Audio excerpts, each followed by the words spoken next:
Bonjour, bonjour, bonsoir, bonsoir, Nabalandi Nyonso.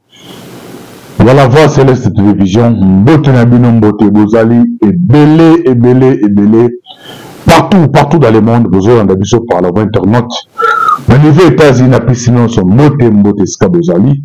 En Europe, la bourse internationale, et puis maman, pas tout la mer des Okomé.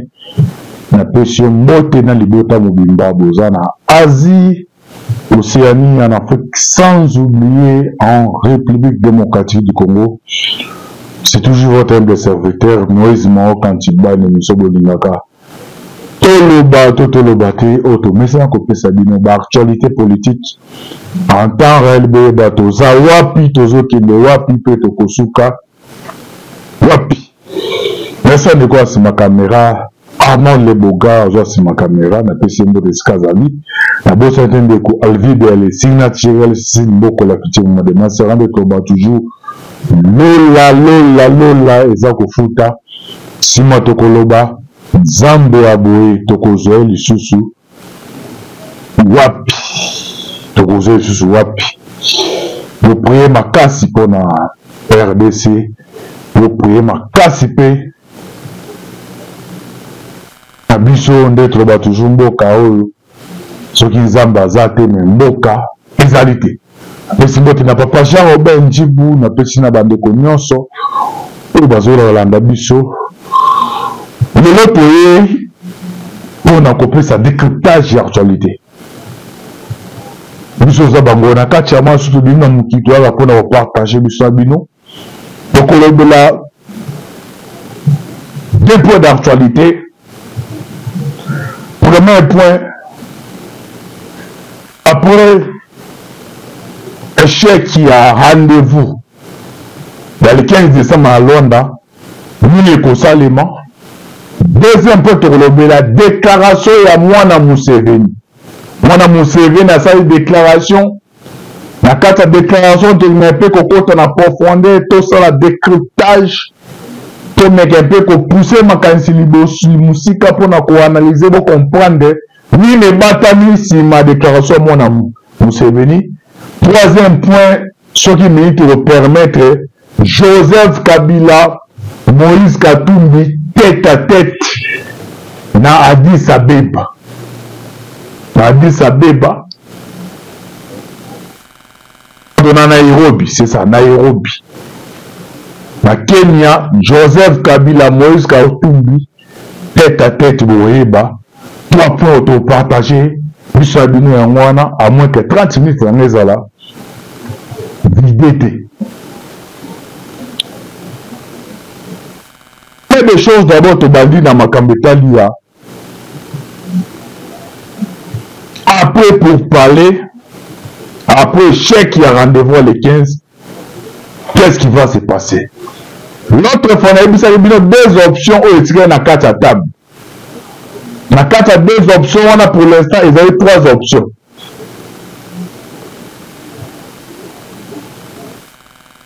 Pour moi déjà, substance, il y a option qui est vidée. Et tu as vide. Pour forcer, on ne force pas la nature. Les options, option en dialogue. Pour forcer, mais Kagame aza kolingate. Tu as 2 options. Option mon soit éliminer Kagame ou soit renverser le pouvoir. Voilà la première option Tikali. Deuxième option Tikali, les options à guerre. Option à guerre. Qu'est-ce qui va se passer? Ni il faut Salima, ni les signer Salima. D'abord, on a option de renverser Kagame.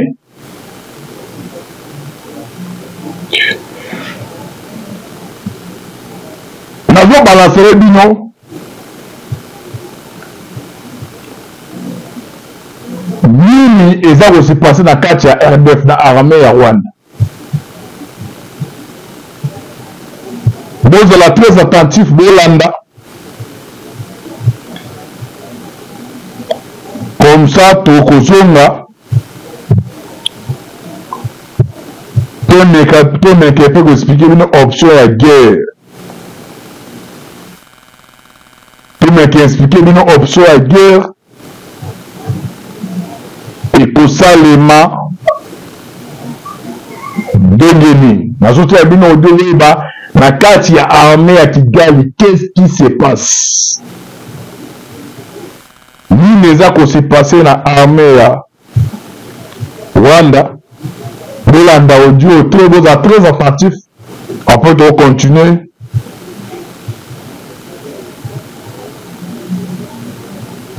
Biso na bino. Tolam. Ce qui montre ça, les locaux est bien. Vous êtes là?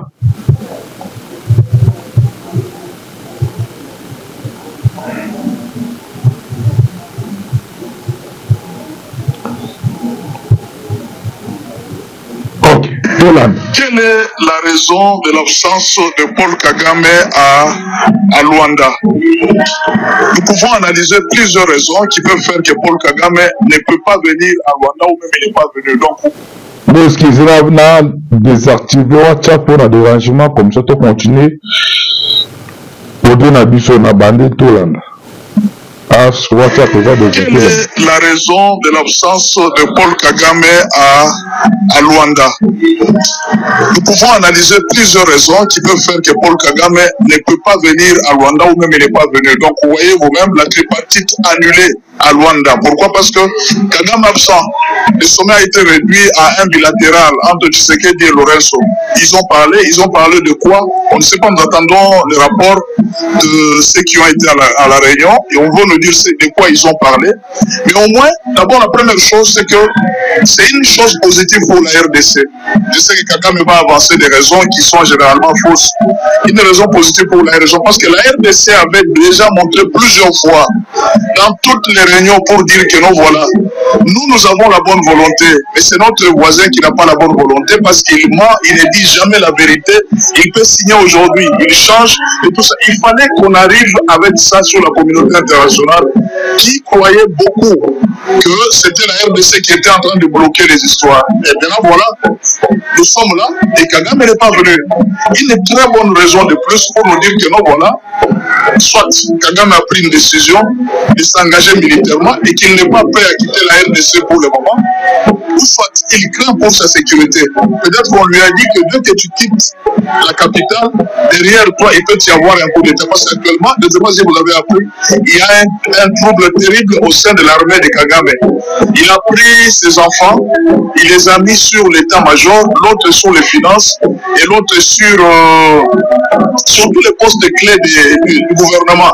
Ce sont ses propres enfants maintenant qui commencent à diriger le Rwanda. Ce qui a fait qu'au pays, il y a une sorte de mécontentement au sein de l'armée.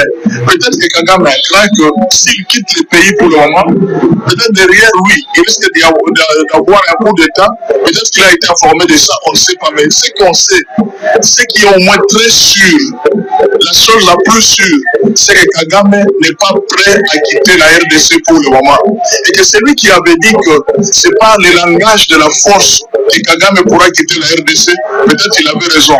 Mais au moins jusque-là, on vient de nous dire que la tripartite est annulée parce que Kagame n'est pas venu. Soit il s'engage pour la guerre, ou soit il sent qu'il est là craint pour sa sécurité, ou soit il ne veut pas, il veut toujours continuer avec cette histoire parce qu'il est en train de préparer autre chose, peut-être on ne sait pas. Mais ce qui est sûr, c'est que la RDC peut maintenant tirer des leçons pour se dire que non, nous allons aller jusqu'au bout comme il ne veut pas.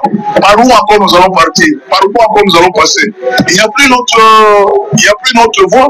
C'était la dernière voie, c'était la charte de la dernière voie.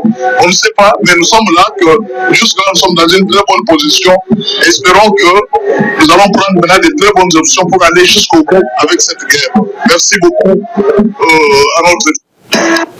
Ok. J'espère que vous l'avez mis audio.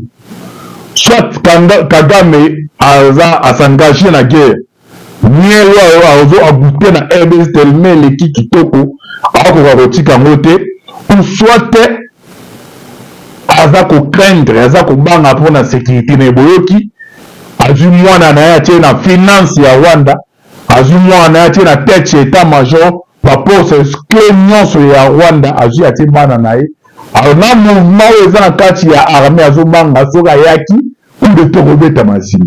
Deuxième point où soit andimi asengage na kialo côté na biso nini il faut tosala na minute oyo tosala nini il faut tosala nini actuellement eza na analyste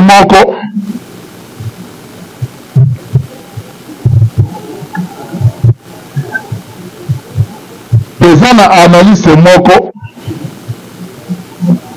yake musika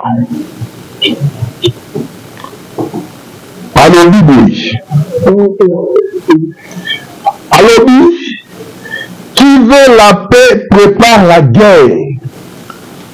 Vous pensez que l'OTAN n'attaque pas la Russie parce que Poutine a un beau visage? Non.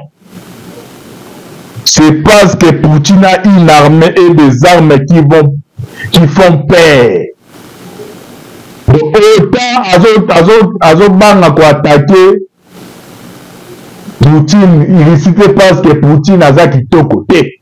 Bazako banga pas c'est mieux que ce meki Poutine a na ba minduki oyo ko bangisa bango yango bazo banga. A continuer le but.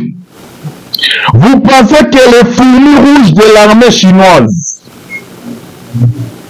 n'envahissent pas le Japon parce que les Japonais sont polis et ils saluent les gens avec respect en joignant les mains et en courbant la tête? Non. Ou encore la Corée du Nord n'attaque pas la Corée du Sud parce qu'elle se souvient de beaux jours d'autrefois quand les deux républiques étaient encore une seule? Non. La Chine et la Corée du Nord redoutent une guerre ouverte avec les États-Unis s'ils osent toucher à leurs intérêts en Extrême-Orient. Vous pensez que l'Inde et le Pakistan ne se font pas la guerre malgré les diverses stations? Juste parce qu'après tout, ils se rendent compte que leurs visages se ressemblent? Non.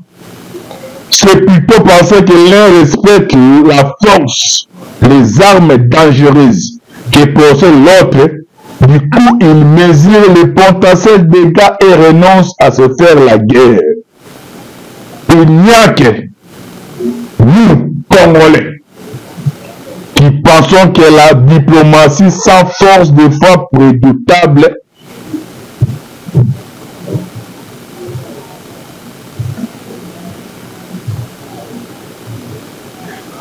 je vous promets que si à notre place, l'Angola partageait ses frontières avec le Rwanda, Kagame n'aurait jamais osé attaquer l'Angola. Vous savez pourquoi? Parce qu'il connaît la force de frappe et la réputation vantée la guerre de l'armée angolaise. Il n'est plus que temps pour la République démocratique du Congo de redéfinir ses véritables priorités. Quand Mao Zedong avait pris le pouvoir en Chine en 1949, ses priorités étaient d'éliminer la faim par une révolution de l'agriculture sur l'ensemble du pays. La construction des routes et d'autres infrastructures de base, l'augmentation du taux d'alphabétisation de la population de 15% en 1949 jusqu'au plus de 80% à sa mort en 1976. Et l'établissement d'une armée forte qui forcerait ses voisins directs et le monde entier à respecter l'empire du milieu. C'est comme ça qu'on rend à son pays la dignité qu'il mérite. À leur place de s'éparpiller dans des projets qui ne sont en réalité pas du tout prioritaires en RDC.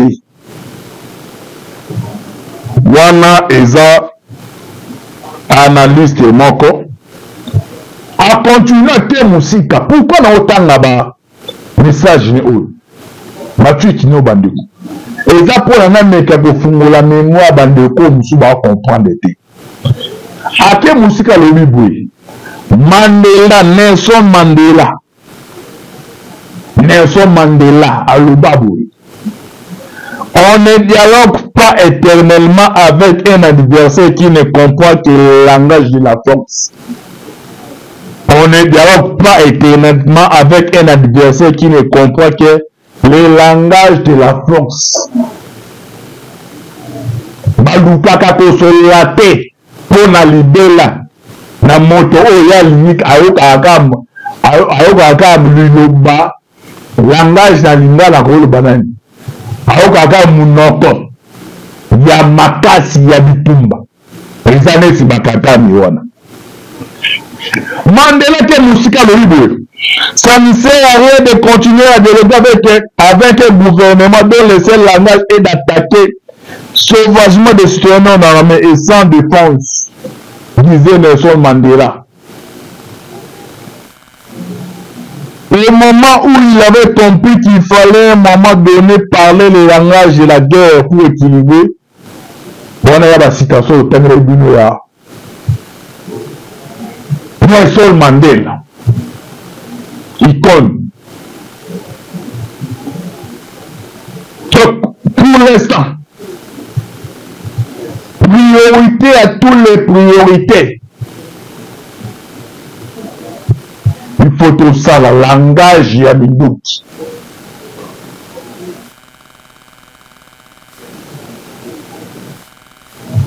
Faut utiliser le langage, il y a force. Même dans Ndaku, nde balobako mwana babeta yepe babeta bapesa conseil za la bana mususu oyo tozala ngo ya lelo ayokaka langage ya kobeta chebi ke babetaka ngai ya kolioka osala babuzo badi eza mpe na oyo ayokaka langage ya kobeta te ayokaka langage ya conseil parce que paye babana wana kagame aza mwana oyo fo to utiliser langage pardon ya force. Pourquoi on a utilisé ma citation wana? Boyoka message ya mwana ya Museveni. Olanda message ya mwana Museveni. Comme ça to décortiquer biso ensemble. Après to rechuter le tout dernier point ya rencontre na Nairobi, Joseph Kabila et Moïse Katumbi. Mwana Museveni à l'obéni. Je vais donner un seul avertissement à tous les mercenaires blancs opérant dans l'est de la République démocratique du Congo à partir du 2 janvier. Pardon, Mwana Museveni est chef d'état-major. Avant chef d'état-major,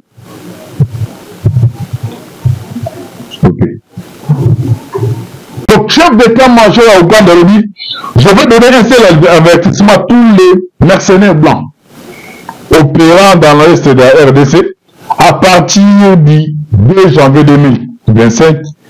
Nous attaquerons tous les mercenaires dans notre zone d'opération, a déclaré chef d'état-major ya Ouganda. Chef d'état-major ya Ouganda na ba mercenaire wana za koloba zo ba mercenaire nani ba mercenaire. Est-ce que ça ba mercenaire o ba yeko secondé République démocratique du Congo pour neutraliser tous les forces négatives ou bien ba mercenaire au chef d'état-major za koloba nango. Aussi longtemps que tu dis que non, l'Ouganda actuellement a un allié militaire de la République démocratique du Congo. Les mercenaires, wana au chef d'état-major Ouganda za Congo. Azo ba mercenaire nini? Parce que il dit qu'il y a est à part FRDC na ba wazalendo. Et ça ba mercenaire blanc au ba za ko seconder FRDC. Alors, et si quand tu as fait étudier toi, les mercenaires wana au chef d'état-major Uganda za koloba azoloba na ba mercenaires ni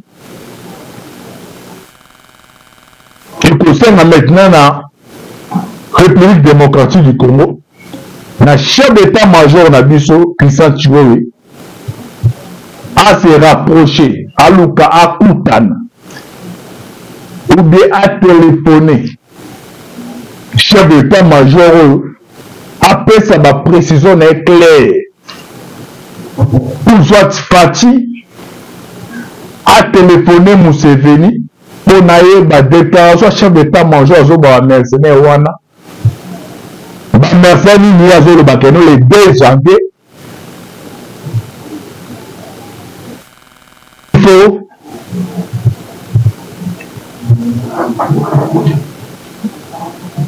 ya banda ko s'attaquer na bao to ko zonga ana la voix céleste pour ntoiba le mercenaire oyo chef d'état-major Uganda za koloba zo ba mercenaire ni makabenga la biso za zo la situation de plaie to bisaka bino ndenge situation zali entre Uganda na RDC nane komi na point oyo faut frapper betama na coalition les déclarations, bouleversement, rebondissement 180 degrés. Les chefs d'état-major Uganda, déclaration le 2 janvier, à s'attaquer dans tous les mercenaires blancs. Ni qu'est-ce qui se prépare, ni une donnée, ils ont échangé. Donc, on a appris à expliquer. Et le troisième point, Nairobi.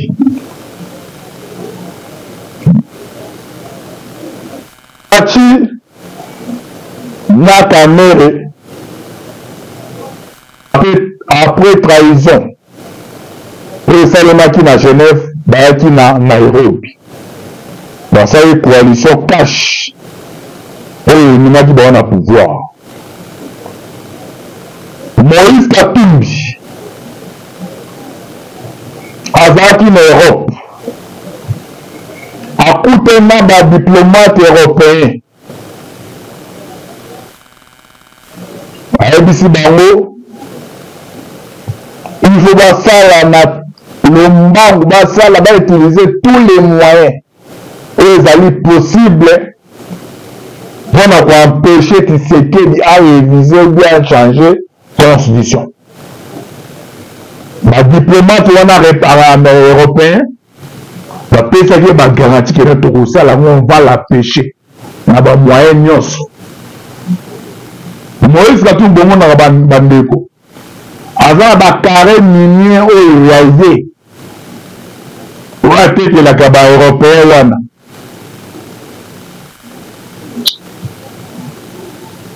aza milliardaire après ko ye lobingi na niveau Europe bakutanaki na Martin Fayulu na Genval toujours mpona kosangisa baforce mpona koempêcher révision ou bien changement ya constitution. Esuki wana te Joseph Kabila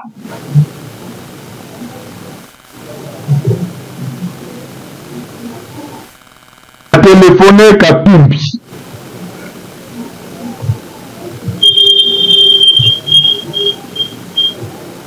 pour la rencontre. Et les cas qui ndenge nini tolanda awa toloba te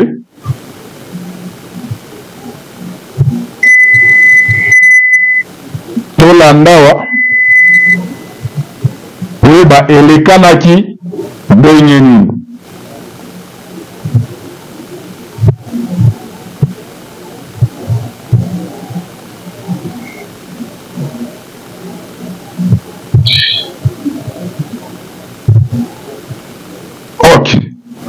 Rencontre Kabila, Moïse Katumbi sans Martin Fayulu à Addis Abeba.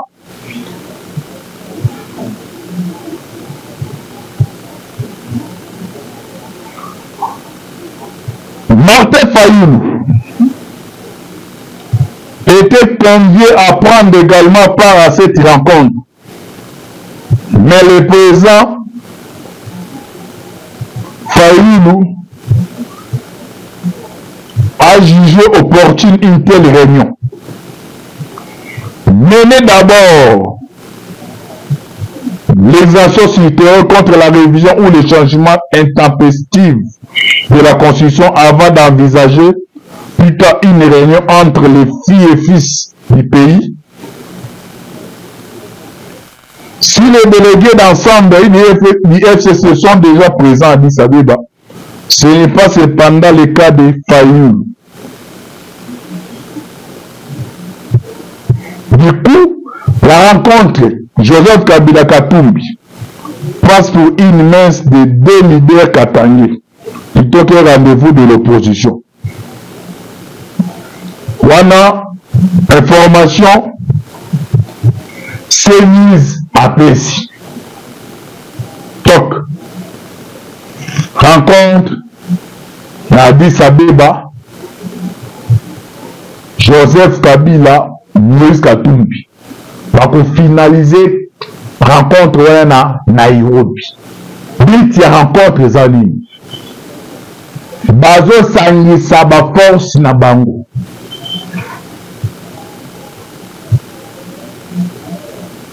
Pona ba mener action d'envergure. Pona pour empêcher révision ou des changements à la constitution.